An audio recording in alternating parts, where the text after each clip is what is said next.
বলতো দেখি। নামটা চায়ে গয়ে চায়ে গয়ে পারবো না পারবো না। কেন পারবি না কেন?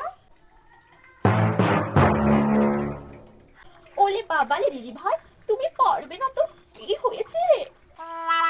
আমি এখন অনেক ছোট, তোমার পড়ার এখন অনেক অনেক সময় আছে।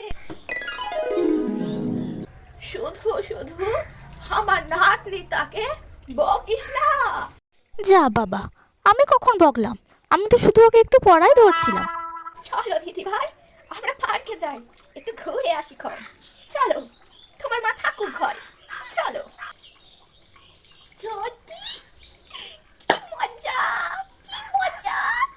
তাহলে আমি একটু সাজুগুজু করে নি যে তোমার সাথে যাবো দিদা, ঠিক আছে?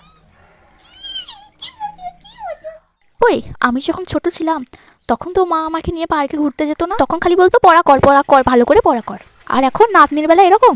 ধুর ব্যাং, ভাল লাগে না।